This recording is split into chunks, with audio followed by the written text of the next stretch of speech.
अचानक तूफान आ गया।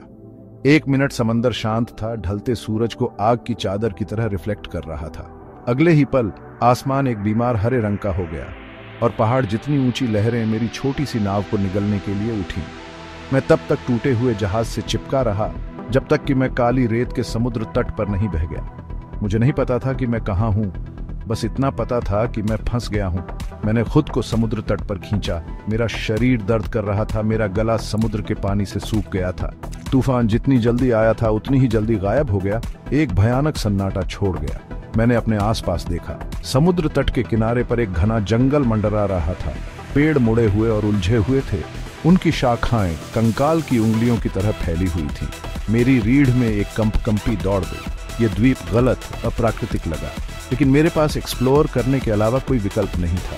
मुझे भोजन, पानी, सभ्यता का कोई संकेत ढूंढना था। मुझे क्या पता था, मैं समय के साथ खो गए एक द्वीप पर ठोकर मार गया था। एक ऐसी जगह जो रहस्य और भय में डूबी हुई थी। एक ऐसा द्वीप जहां से बचना असंभव हो सकता है। मैं जंगल में घुस गया। मेरा दिल धड़क रहा था। हवा घनी और भारी थी। सड़ांध की गंध और अज्ञात फूलों की अजीब मीठी गंध से भरी हुई थी। बेलें और लताएं मेरे कपड़ों से झपट रही थीं, मुझे वापस पकड़ने की कोशिश कर रही थीं। सन्नाटा अजीब था। कोई पंछी नहीं गाता था, कोई कीड़ा नहीं गूंजता था। पत्तों की सरसराहट भी सन्नाटा नहीं तोड़ती थी। मैं एक रास्ते पर ठोकर मार गया जो लगभग घनी झाड़ियों से छिपा हुआ था। ये बड़े छपटे पत्थरों से पक्का था जो समय के साथ चिकने हो गए थे। ये रास्ता किसने बनाया होगा और ये कहां जाता है? जिज्ञासा डर से लड़ रही थी, लेकिन मुझे जानना था। मैं जंगल में गहरे रास्ते का पीछा करता रहा।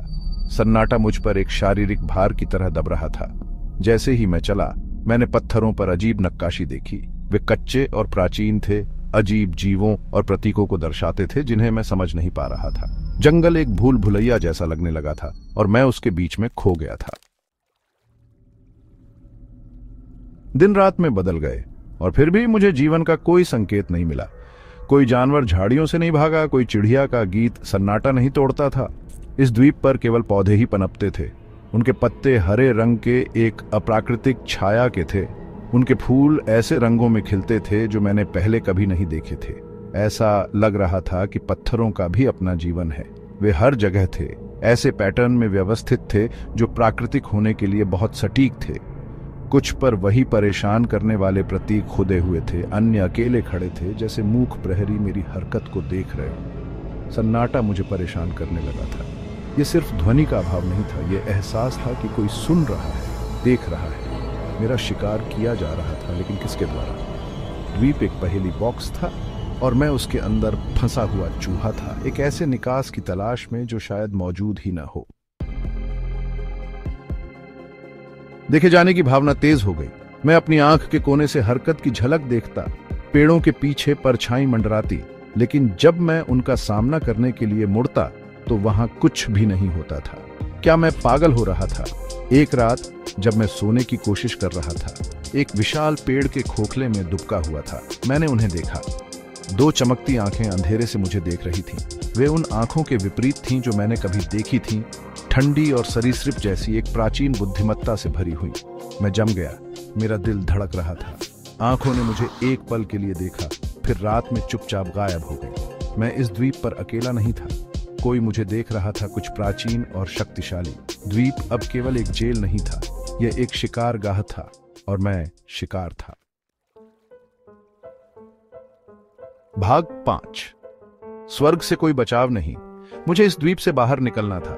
बचाव की मेरी शुरुआती उम्मीद हर गुजरते दिन के साथ फीकी पड़ गई। मैंने बचने की हर कोशिश की। मैंने गिरे हुए पेड़ों से राफ्ट बनाए, केवल उन्हें द्वीप के चारों ओर लगी दांतेदार चट्टानों के खिलाफ टुकड़े टुकड़े कर दिया। मैं सबसे ऊंचे पेड़ों पर चढ़ गया, किसी दूसरे द्वीप, गुजरते जहाज, किसी भी चीज की झलक पाने की उम्मीद में, लेकिन यह बेकार था। द्वीप एक किला था जो खतरनाक धाराओं से घिरा हुआ था और किसी भयावह चीज द्वारा संरक्षित था जिसे मैं देख नहीं सकता था, लेकिन लगातार देख रहा था। हर असफल प्रयास ने मेरी आशा को कम कर दिया। मैं फंस गया था इस हरे नरक में, एक कैदी। द्वीप मुझे बंदी बना रहा था, लेकिन किस उद्देश्य से? भाग 6। खोए हुए युग की फुसफुसाहट।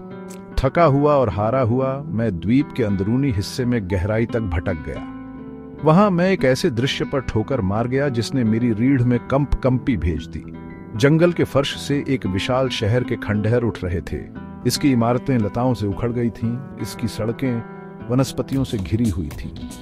यहाँ के पत्थर अलग थे, जटिल डिजाइनों और अजीब लेखन के साथ उकेरे गए थे, जो मेरी आंखों के सामने लिखते और बदलते हुए प्रतीत होते थे।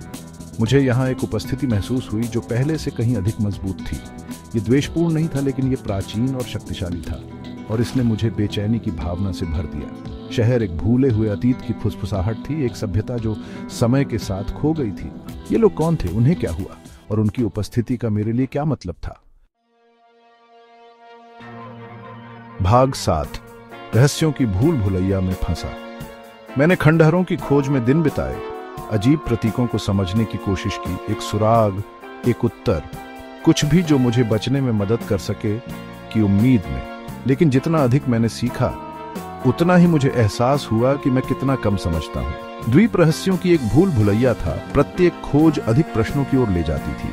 क्या यह शहर मेरे बचने की कुंजी था, या यह पहेली का सिर्फ एक और टुकड़ा था जिसे मुझे पागलपन में और आगे बढ़ाने के लिए डिजाइन किया गया था? मैं मकड़ी के जाले में फंसी मक्खी की तरह था, आजाद होने के लिए संघर्ष कर रहा था, इस बात से अनजान था कि हर हरकत मेरे चारों ओर के तारों को कसती है।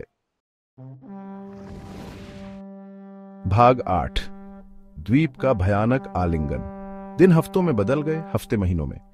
द्वीप मेरी दुनिया, मेरी जेल, मेरा यातना देने वाला बन गया था। देखे जाने का एहसास मुझे कभी नहीं छोड़ा। आंखें अभी भी अंधेरे में चमकती थीं, और कभी कभी मुझे कसम है कि मैंने आवाजें मेरे नाम की फुसफुसाते हुए सुनी, लेकिन जब मैं देखने के लिए मुड़ा तो वहां कभी कोई नहीं था। द्वीप मुझे बदल रहा था। मुझे बुरे सपने आते थे, मेरा दिमाग अजीब प्रतीकों और मुझ पर अनदेखी आंखों के एहसास से भर गया था।